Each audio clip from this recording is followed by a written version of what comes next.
Hello friends, आप सभी का आपके अपने YouTube channel English with Dilip sir में स्वागत है।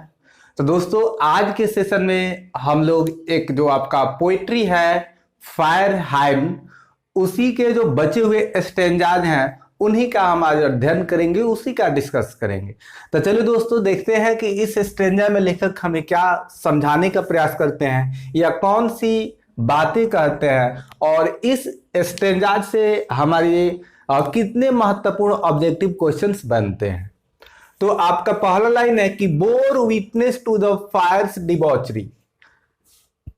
My father said to me, you see those half bond fingers and bone stops. तो दोस्तों, एक सेंटेंस आपका यहां तक। तो जो लेखक है बोर विटनेस्ड मतलब उसके गवाह है, साक्षी है। किसके? लेखक किसके गवाह है, किसके साक्षी है? To the fire's debauchery. यहां पे दोस्तों एपोस्ट्रोफी एस जो है इसका हिंदी हो आपका का के की। डिबॉचरी मिस होगा दोस्तों अनैतिक व्यवहार। डिबॉचरी मिस क्या होगा? अनैतिक व्यवहार। तो अग्नि के अनैतिक व्यवहार का जो लेखक है वो क्या है? साक्षी है, बोर विटनेस में। आगे है कौन किससे कहता है? My father said to me. मी दोस्तों जो है वो आपके लेखक के लिए आया है। My father said to me, मेरे पिताजी ने मुझसे कहा, यू सी दोज, तुम देखते हो उन हाफ बॉन्ड फिंगर्स। हाफ आधा, बॉन्ड माने जलना, जले हुए, फिंगर्स माने अंगुलियां। तुम देखते हो उन आधे जले हुए अंगुलियों को, एंड बोन स्टॉप्स, आधे जले हुए हड्डियों को। स्टॉप्स यहां पे आधे जले हुए हड्डियों को शो कर रहा है। बोन स्टॉप्स मिस होगा दोस्तों आधे जले हुए हड्डियां। आगे लेखक कहते हैं कि द फायर एट टाइम्स, अग्नि एट टाइम्स मिस होगा दोस्तों कभी कभी। दोस्तों, यदि आप सीरियस हैं अपने स्टडी के प्रति तो जब भी वीडियो आप मेरा देखिए तो आप अपने पास एक नोटबुक और एक पेन रखिए और जो भी हम आपको बताएं उसको आप नोट करते चलिए, उन वर्ड्स को। चलिए बाबू, आप जाइए, चुट तो आगे देखते हैं।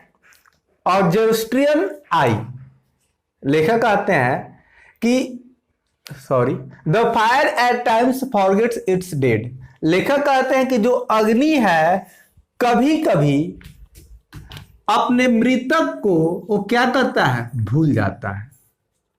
The fire eight times forget it's dead, अपने मृतक को भूल जाता है। तो जो अग्नि होता है वह कभी कभी अपने मृतक को भूल जाता है, अर्थात जो डेड बॉडी होता है उसको पूर्णतः जलाने में असफल हो जाता है।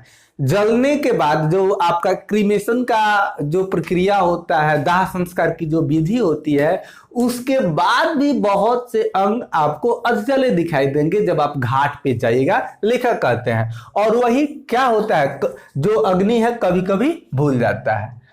अब यहां पे लेखक को इस बात का दुख क्यों होता है, इसको ध्यान रखिएगा, बहुत ही इंपॉर्टेंट ऑब्जेक्टिव यहां पे बन रहा है दोस्तों। और जेरोस्ट्रियन आई, मैं एक जेरोस्ट्रियन हूं, एक पारसी हूं। तो आप जेरोस्ट्रियन बोलिए या पारसी बोलिए, दोनों का बात सेम ही है। तो यहां पे जो आपके लेखक हैं केकेएन दारूवाला, जो एक जेरोस्ट्रियन धर्म के थे, पारसी धर्म के थे। और जेरोस्ट्रियन धर्म में अर्थात पारसी धर्म में अग्नि को एक पवित्र देवता के रूप में देखा जाता है और वे लोग अपने मृतक को कभी भी जलाते नहीं हैं। लेकिन क्या हुआ है जिसके कारण कविता लिखा गया है, आगे आपको पता चलेगा। लेखक कहते हैं कि माई चाइल्ड फिंगर्स क्लिंच्ड, मेरी जो छोटी सी उंगली है क्लिंच्ड, उसमें ऐठन पैदा होता है, into a little note of pain, और थोड़ा सा दर्द होता है। तो लेखक जब देखते हैं अग्नि के जो भूलने की प्रक्रिया है, जब वो देखते हैं कि यह अपने मृतक के शरीर को पूर्णतः जलाने में असफल है, तो उनके हाथों में क्या होता है? दर्द उत्पन्न होता है, खिंचाव होता है। और जब खिंचाव होता है तो लेखक शपथ लेते हैं, कहते हैं कि I sure to save fire from the scene of forgetfulness. तो मैं भूलने की जो पाप है, भूलने की पाप से अग्नि का रक्षा करने का शपथ लेता हूं कि मैं इसके बाद कभी भी अग्नि को इस पाप को नहीं करने दूंगा कि वह आपके डेड बॉडी को जलाए और अंगों को अध जला छोड़ दे। अर्थात लेखक शपथ लेते हैं टू सेव फायर, अग्नि की रक्षा करने के लिए। किस चीज के, किस बात से?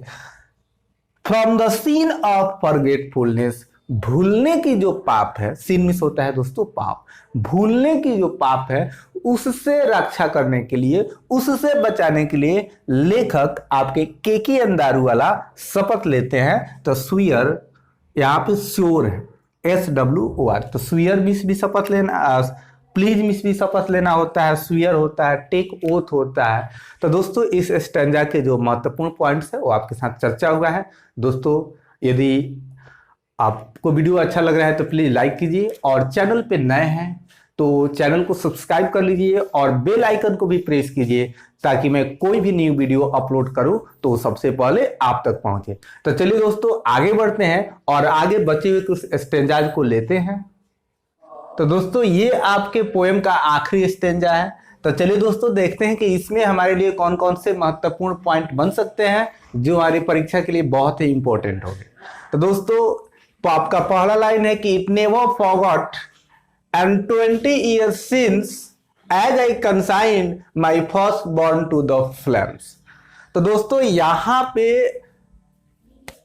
लेखक एक घटना को नहीं भूले हैं।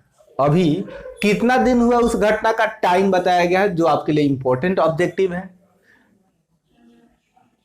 20 years since, 20 वर्ष हो चुके हैं जैसा कि I consigned my firstborn to the flames। दोस्तों कंसाइंड मिस होता है के हवाले करना, कंसाइंड मिस होता है के हवाले करना अर्थात भेजना या देना।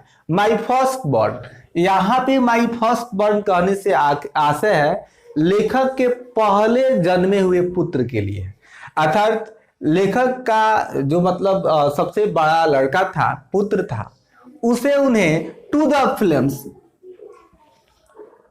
दोस्तों फ्लेम्स मिस होता है ज्वाला, तो टू द फ्लेम्स अग्नि के हवाले करना पड़ा था। अर्थात होता है क्या, लेखक आप जानते हैं कि एक जोरोस्ट्रियन है, एक पारसी धर्म को मानने वाले हैं, वे लोग अपने मृतक को अग्नि के हवाले नहीं करते हैं।